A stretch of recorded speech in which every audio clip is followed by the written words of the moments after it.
ಪಶುಪತಿ ಅಂತಂದ್ರೆ ಪ್ರಾಣಿಗಳ ಮುಖ್ಯಸ್ಥ ಅಂತ.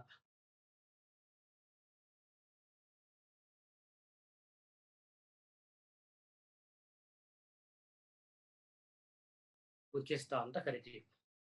ಓಕೆ, ಈ ಪಶುಪತಿ ಸುತ್ತ ಅನೇಕ ಪ್ರಾಣಿಗಳು ಸಿಕ್ಕಿವೆ. ಒಂದು ಸಾಮಾನ್ಯ ಸಿಕ್ಕಿರೋದು ಅಂತಂದ್ರೆ ಆನೆ, ಓಕೆ, ಹುಲಿ, ನೆಕ್ಸ್ಟ್ ಗೆಂಡಾಮೃಗ,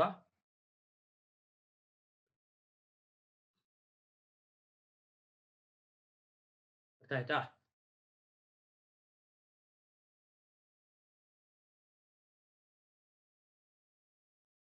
ಗೆಂಡಾಮೃಗ, ಓಕೆ, ನೆಕ್ಸ್ಟ್ ಮತ್ತು ಒಂದು ಆನೆ, ಹುಲಿ, ಗೆಂಡಾಮೃಗ ಮತ್ತಿನ್ನೊಂದು ಕಾಡು ಕೋಣ.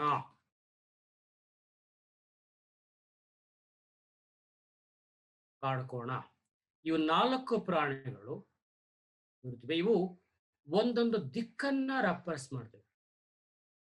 ಪ್ರತಿಯೊಂದು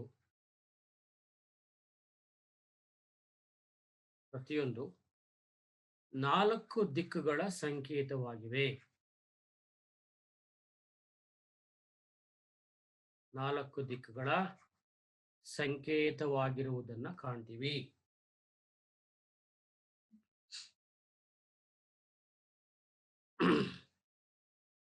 ಓಕೆ, ಪ್ರತಿಯೊಂದು ಕೂಡ ಒಂದೊಂದು ದಿಕ್ಕಿನ ರೆಪ್ರೆಸೆಂಟ್ ಮಾಡೋದನ್ನ ಕಾಣ್ತೀವಿ.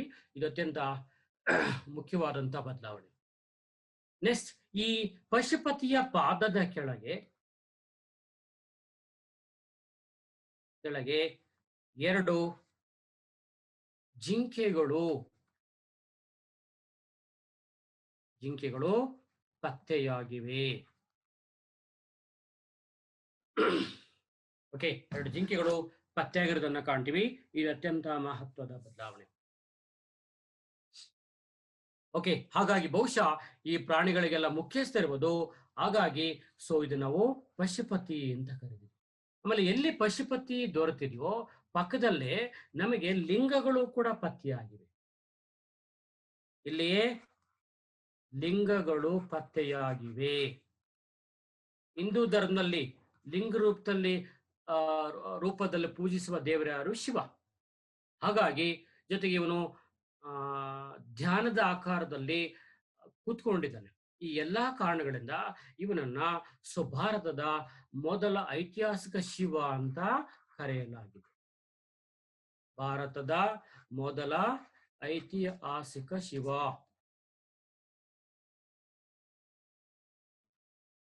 ಶಿವ ಅಂತೇಳಿ ಇವನನ್ನ ಗುರುತಿಸ್ಕೊಂಡಿದ್ದೀವಿ.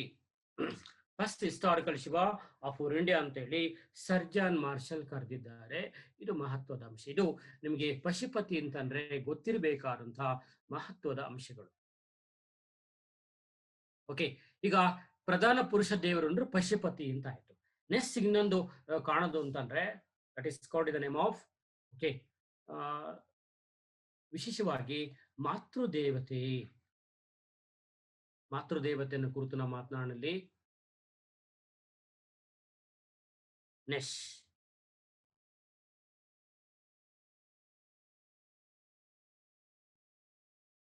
ಮಾತೃದೇವತೆ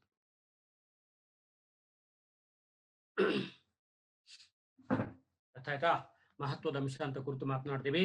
ಮಾತೃದೇವತೆಗೆ ಸಂಬಂಧಪಡುವಂಥದ್ದು. ಇಲ್ಲಿ ಮಾತೃದೇವತೆ ಅಂತಂದ್ರೆ ಈಗ ಪಶುಪತಿಯಾಗಿ ಮೇಲ್ ಡಾಮಿನೇಟೆಡ್ ಗಾಡ್. ಇವರು ಸ್ತ್ರೀ ಪ್ರಧಾನ ದೇವರು, ಪ್ರಧಾನ ಸ್ತ್ರೀ ದೇವತೆ.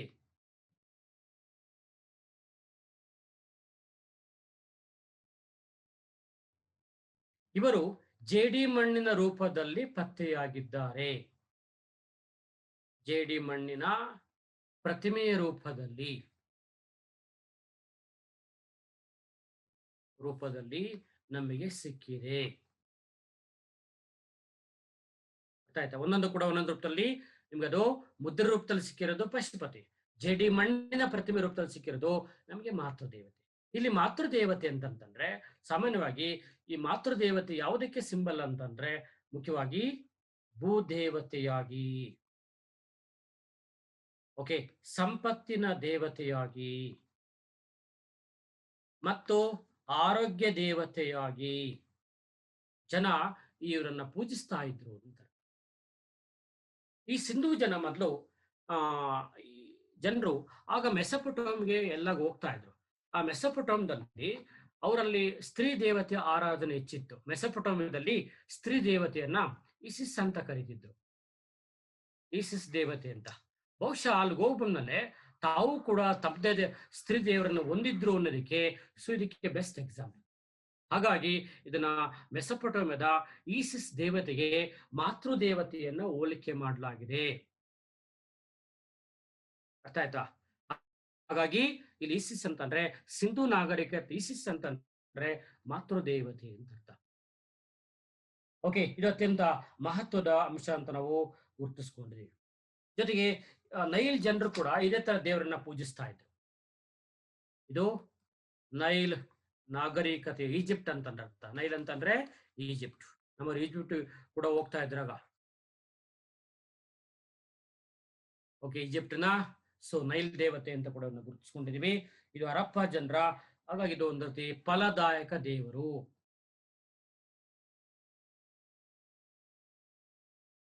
ಅಂತಲೂ ಕೂಡ ಕರೆಯಲಾಗಿದೆ. ಇದು ಅತ್ಯಂತ ಮಹತ್ವವಾಗಿತ್ತು. ನೆಕ್ಸ್ಟ್, ಅದೇ ತರ ಪ್ರಾಣಿಯನ್ನು ಪೂಜಿಸ್ತಾ ಇದ್ರು, ಪಕ್ಷಿಯನ್ನು ಪೂಜಿಸ್ತಾ ಇದ್ರು ಅನ್ನೋದಕ್ಕೆ ಸಾಕಷ್ಟು ನಮಗೆ ಡೆವಲಪ್ಮೆಂಟ್ಸ್ ಕಂಡು ಬರುತ್ತೆ ಇಲ್ಲಿ. ಫಾರ್ ಎಕ್ಸಾಂಪಲ್, ಸುವರ ಗೂಳಿ ಅಥವಾ ಬಸವ ಇವರ ಪವಿತ್ರ ಪ್ರಾಣಿ.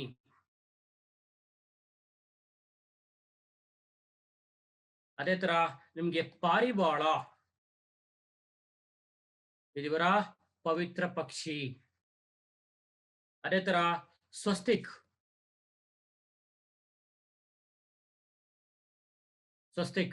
ಇವರ ಪವಿತ್ರ ಧಾರ್ಮಿಕ ಸಂಕೇತವಾಗಿತ್ತು. ಓಕೆ, ಆಮೇಲೆ ಇವರು ಭೂತ ಚೇಷ್ಟೆಗಳಲ್ಲಿ ನಂಬಿಕೆ ಇಟ್ಕೊಂಡಿದ್ರು. ಭೂತ ಪ್ರೇತಗಳಲ್ಲಿ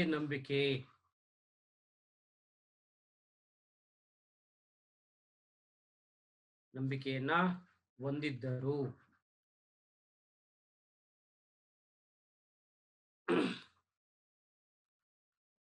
ಭೂತ ಪ್ರೇತಗಳಲ್ಲಿ ನಂಬಿಕೆಯನ್ನು ಒಳಗೊಂಡಿದ್ರು ಅಂತ ನಮಗೆ ಕಂಡು ಬರುತ್ತೆ. ಇದು ಫಸ್ಟ್ ಇಂಪಾರ್ಟೆಂಟ್ ಡೆವಲಪ್ಮೆಂಟ್ಸ್.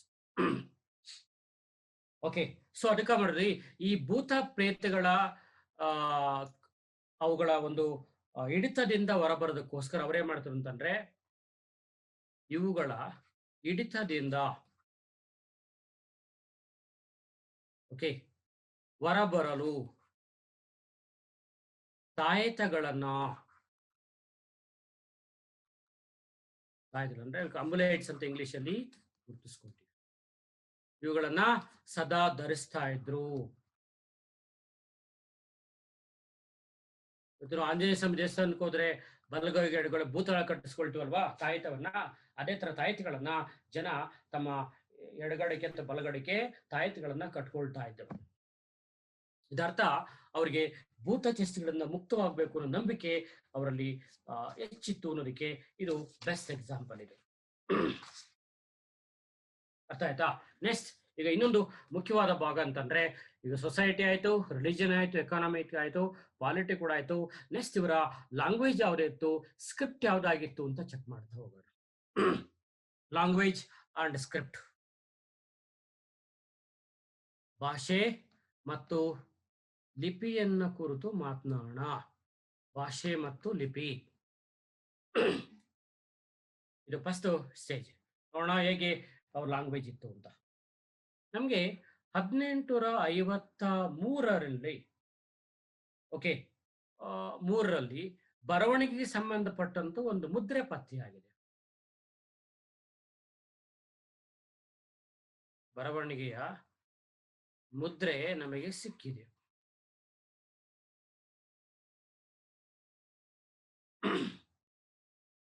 ಇದರಲ್ಲಿ ಇವರ ವರ್ಣಮಾಲೆಗಳನ್ನ ಕಾಣ್ತೀವಿ.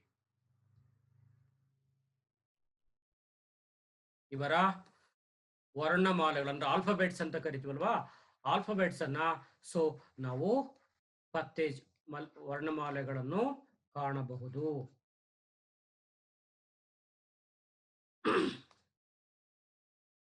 ಅರ್ಥ ಆಯ್ತಾ? ಇದು ಫಸ್ಟ್ ಸಿಗ್ನಿಫಿಕೆಂಟ್ ಡೆವಲಪ್ಮೆಂಟ್ಸ್.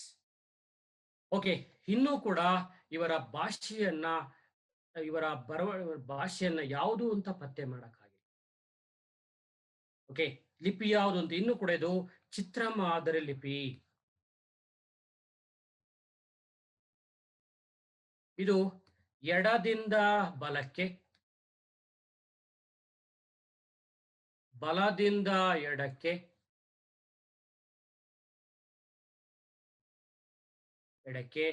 ಬರೆಯುವ ಪದ್ಧತಿ ಆಗಿತ್ತು.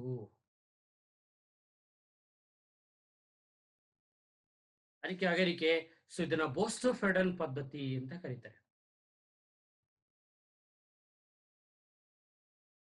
ಬೋಸ್ಟೋಫೆಡನ್ ಪದ್ಧತಿಯಿಂದ ಇದನ್ನ ನಾವು ಗುರುತಿಸ್ಕೊಂಡಿದೀವಿ. ಎಡದಿಂದ ಬಲಕ್ಕೆ, ಬಲದಿಂದ ಎಡಕ್ಕೆ ಬರೆಯುವ ಪದ್ಧತಿಗೆ ನಾವು ಬೋಸ್ಟೋಫೆಡನ್ ಪದ್ಧತಿ ಅಂತ ಗುರುತಿಸ್ತೀವಿ. ಅರ್ಥ ಆಯ್ತಾ? ಇದು ಅವರ ಲಿಪಿ ಮತ್ತು ಭಾಷೆಗೆ ಸಂಬಂಧಪಟ್ಟಂತೆ ಮಾತನಾಡಿದ್ದಾರೆ. ಓಕೆ, ಇನ್ನೊಂದು ಮೇಜರ್ ಕಾನ್ಸೆಪ್ಟ್ ಅನ್ನ ಕೊಡ್ತೀವಿ. ಓಕೆ, ಸಾಮಾನ್ಯವಾಗಿ ಇದು ಬ್ರಾಹ್ಮಿ ಲಿಪಿಗೆ ತಳಹದಿಯಾಗಿದೆ. ಇದು ಬ್ರಾಹ್ಮಿ ಲಿಪಿಗೆ ತಳಹದಿಯಾಗಿದೆ. ಬ್ರಾಹ್ಮಿ ಲಿಪಿಗೆ ಇದು ತಳಹದಿಯಾಗಿರುವಂತ ಲಿಪಿ ಅಂತ ನಾವು ಮಾತನಾಡ್ತೀವಿ. ಅರ್ಥ ಆಯ್ತಾ? ನೆಕ್ಸ್ಟ್, ಹಾಗಾದ್ರೆ ಇವ್ರು ಯಾವ ಭಾಷೆಯನ್ನ ಮಾತಾಡ್ತಿದ್ರು ಅನ್ನೋದಕ್ಕೆ ಸಂಬಂಧಪಟ್ಟಂತೆ ನಮಗೆ ಕಂಡು ಬರೋದು ಒಂದು ಮುಖ್ಯವಾಗಿ ಓಕೆ, ಇವರು ದ್ರಾವಿಡ ಭಾಷೆಗಳನ್ನ ಮಾತನಾಡುತ್ತಿದ್ದರು. ದ್ರಾವಿಡ ಭಾಷೆಗಳನ್ನು ಮಾತನಾಡುತ್ತಿದ್ದರು ಅಂತ ಅರ್ಥ.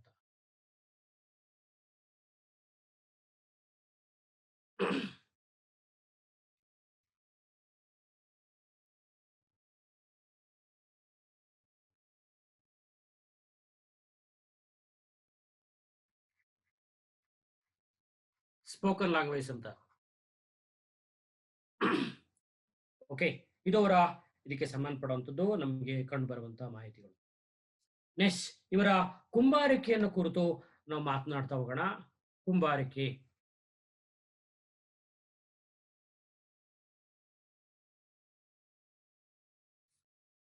ಅರ್ಥ ಆಯ್ತಾ?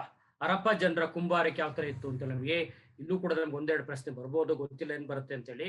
ಆದ್ರೂ ಅದನ್ನ ಚೆಕ್ ಮಾಡ್ಕೊಳ್ಳೋದು ಒಳ್ಳೇದು.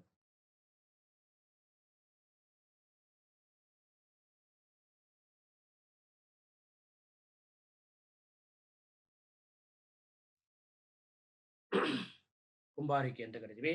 ಸಾಮಾನ್ಯವಾಗಿ ಹರಪ್ಪ ಜನರು ಕುಂಬಾರಿಕೆಯಲ್ಲಿ ಪರಿಣಿತಿಯನ್ನು ಹೊಂದಿದ್ರು.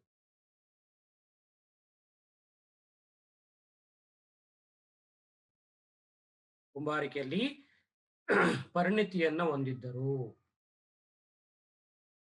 ಅರ್ಥ ಆಯ್ತಾ? ಹಲವು ಇದಕ್ಕೆ ಸಂಬಂಧಪಟ್ಟಂತೆ ಹಲವು ಬಗೆಯ ಸೊ ಆಕೃತಿಗಳನ್ನ ಹೊಂದಿರುವಂತಹ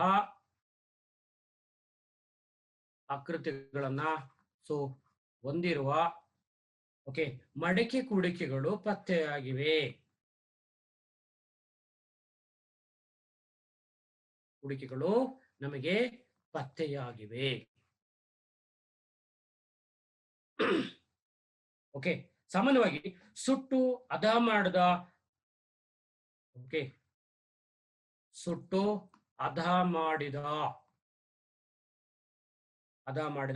ಕೆಂಪು ಮತ್ತು ಕಪ್ಪು ಬಣ್ಣದ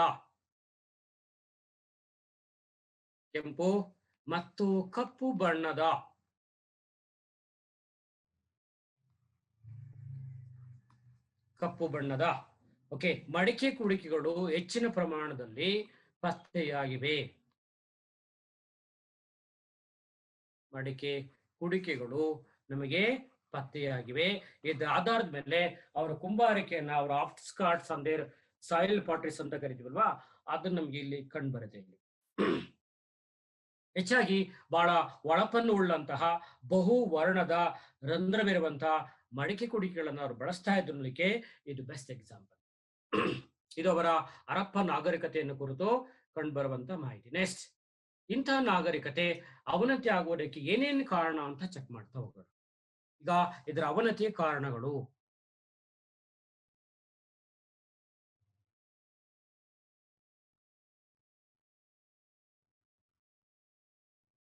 ಇದರ ಅವನತಿಗೆ ಕಾರಣಗಳನ್ನ ನಾವು ಚೆಕ್ ಮಾಡ್ತೀವಿ ಏನೇನಿದೆ ಅನ್ನೋದಕ್ಕೆ ಸಂಬಂಧಪಡುವಂಥದ್ದು.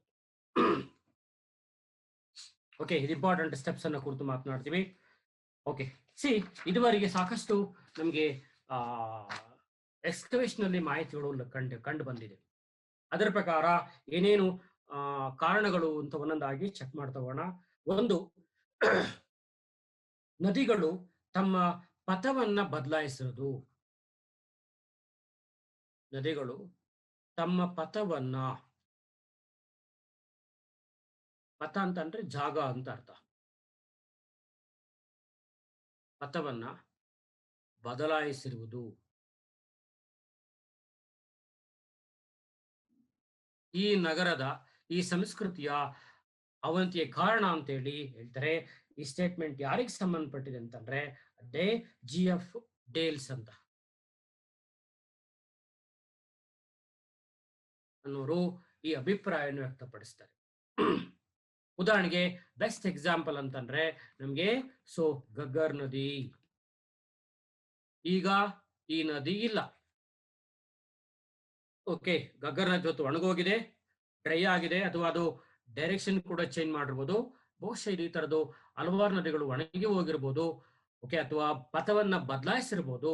ಬಹುಶಃ ಇದಕ್ಕೆ ಒಂದು ಕಾರಣ ಅಂತ ನಾವು ಹೇಳ್ಬೋದು. ಓಕೆ, ಇನ್ನೊಂದು ಸತತ ಪ್ರವಾಹ. ಸತತ ಪ್ರವಾಹ, ಮಣ್ಣಿನ ಸವೆತ, ಸಾಯಿಲ್ ಎರೋಷನ್, ಫ್ಲಡ್ಸ್. ಆಯ್ತಾ? ಭೂಮಿಯಲ್ಲಿ ಲವಣಾಂಶ ಏರಿಕೆ ಆಗಿರುವುದು. ಭೂಮಿಯಲ್ಲಿ ಲವಣಾಂಶ ಏರಿಕೆ ಆಗಿರುವುದು. ಓಕೆ, ಹೀಗಾಗಿ ಇವುಗಳಿಂದ ಏನಾಗಿದೆ ಅಂತಂದ್ರೆ ಭೂ ಫಲವತ್ತತೆ ಕಡಿಮೆ ಆಗಿದೆ.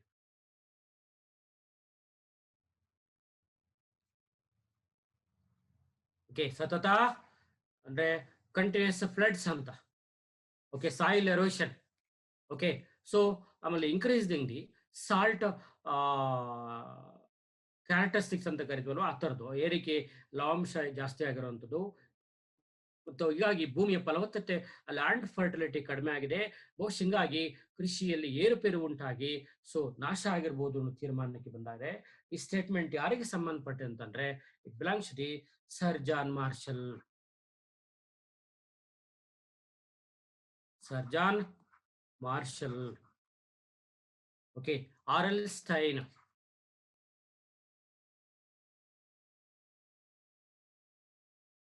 RL Stein, Amalananda Ghosh. ಅಮಲಾನಂದ ಘೋಷ್ ಮುಂತಾದವರು ಈ ಅಭಿಪ್ರಾಯವನ್ನು ವ್ಯಕ್ತಪಡಿಸ್ತಾರೆ.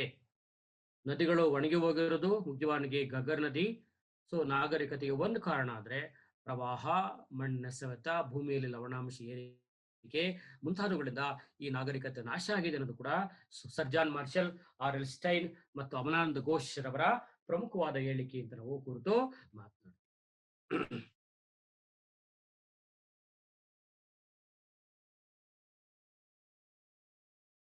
ಸಾಂಕ್ರಾಮಿಕ ರೋಗಗಳು, ಎಪಿಡೆಮಿಕ್ಸ್ ಅಂತ ಕರಿತೀವಿ. ಸಾಂಕ್ರಾಮಿಕ ರೋಗಗಳು ಬಹುಶಃ ಕಾರಣವಾಗಿರಬಹುದು. ಓಕೆ, ಇದು ಹೇಳಿ ಸ್ಟೇಟ್ಮೆಂಟ್ ಯಾರು ಅಂತಂದ್ರೆ KVR Kennedy. KVR. Okay, next ಇನ್ನೊಂದು ಅಂತಂದ್ರೆ ಕಾಡುಗಳ ನಾಶ. ಕಾಡುಗಳು ನಾಶ ಆಗಿರೋದು ಕೂಡ ಒಂದು ಪ್ರಮುಖ, ಅಂದ್ರೆ ಇದು ಕೂಡ ಒಂದು ಕಾರಣ ಅಂತ ಅಭಿಪ್ರಾಯ ಹೇಳ್ತಾರೆ. ಇದನ್ನ ಹೇಳ್ಕೊಟ್ಟವರು ಫೇರ್ ಸರ್ವಿಸ್ ಅಂತ. Fair service. ನೆಕ್ಸ್ಟ್, ಬಹುಶಃ ಇದಲ್ಲದೆ ವಿಶೇಷವಾಗಿ ಕೆಲವು ನಗರಗಳ ಮುಳುಗಡೆ ಜಾಸ್ತಿ ಮಳೆ ಬಂದಿರಬಹುದು, ಹಂಗಾಗಿ ಇದು ನಾಶವಾಗಿದೆ ಅನ್ನೋದಕ್ಕೆ ಬೆಸ್ಟ್ ಎಕ್ಸಾಂಪಲ್ MR ಸಹಾನಿ ಅಂತ. ಅವರು ಅಭಿಪ್ರಾಯವನ್ನ ವ್ಯಕ್ತಪಡಿಸ್ತಾರೆ. ಮತ್ತು ಆರ್ಯರ ದಾಳಿ. ಇದಕ್ಕೆ ಕಾರಣ ಅಂತ ಅಭಿಪ್ರಾಯ ಪಡೋರು ಎಂ ವೀಲರ್, ಮಾರ್ಟಿಮರ್ ವೀಲರ್ ಅಂತ. ಎಂ ವೀಲರ್ ಮತ್ತು ಪಿಗಾಟ್ ಮತ್ತು ಜಿ ಚೈಲ್ಡ್ ಮುಂತಾದವರು ಈ ಅಭಿಪ್ರಾಯವನ್ನ ವ್ಯಕ್ತಪಡಿಸ್ತಾರೆ. ಮಾರ್ಟಿಮರ್ ವೀಲರ್, ಪಿಗಾಟ್ ಮತ್ತು ಜಿ ಚೈಲ್ಡ್. ಓಕೆ, ನೆಕ್ಸ್ಟ್, ಆರ್ಯರ ದಾಳಿ ಕಾರಣವಲ್ಲ. ಆರ್ಯರ ದಾಳಿ ಕಾರಣವಲ್ಲ. ಓಕೆ, ಇದು ಹೇಳಿಕೆ GF ಡೇಲ್ಸ್. ಹೀಗೆ ಒಬ್ಬೊಬ್ಬರು ಒಂದೊಂದು ಅಭಿಪ್ರಾಯವನ್ನು ವ್ಯಕ್ತಪಡಿಸ್ತಾರೆ. ಇದು ಅವರ ಸ್ವಂತ ಅಭಿಪ್ರಾಯಗಳ ಹೊರತು ಇದಕ್ಕೆ ಕೆಲವು ಎವಿಡೆನ್ಸ್ ಸಿಗುತ್ತೆ, ಕೆಲವು ಎವಿಡೆನ್ಸ್ ಸಿಕ್ಕೋದಿಲ್ಲ. ಬಹುಶಃ ಈ ತರ ವಿವಿಧ ಅಂಶಗಳು ಈ ಸಂಸ್ಕೃತಿಯ ನಾಶಕ್ಕೆ ಕಾರಣವಾಗಿರ್ಬೋದು ಅನ್ನೋ ತೀರ್ಮಾನಕ್ಕೆ ನಾವು ಇಲ್ಲಿ ಬಂದಿದ್ದೀವಿ. ಅರ್ಥ ಆಯ್ತಾ? So this is the significance of the Indus valley civilisation. ಇಷ್ಟೆಲ್ಲ ಹೋದ್ರೆ ಎಲ್ಲ ಒಂದು ಪ್ರಶ್ನೆ ಬರುತ್ತೆ, ಕೆಲವು ಬಂದಿರಬಹುದು, ಬರ್ದೇನೆ ಇರ್ಬೋದು. ಬಟ್ ಇಷ್ಟಾರು ಕೂಡ ಬೇಸಿಕ್ ನಿಮಗೆ ಗೊತ್ತಿರಬೇಕು. ಅರ್ಥ ಆಯ್ತಲ್ಲ? ಇದು ಸಿಂಧೂ ನಾಗರಿಕತೆ ಅಂತಂದ್ರೆ ಗೊತ್ತಿರಬೇಕಾದಂತ ಪ್ರಮುಖವಾದ ಅಂಶಗಳು. ಓಕೆ, ಸೊ ಇಲ್ಲಿಗೆ ಈ ಚಾಪ್ಟರ್ ಮುಗಿತು. ನೆಕ್ಸ್ಟ್ ಚಾಪ್ಟರ್ ನಮಗೆ ವೈದಿಕ ನಾಗರಿಕತೆಯನ್ನು ಕುರಿತು ಈಗ ಮಾತಾಡೋಣ. ಓಕೆ.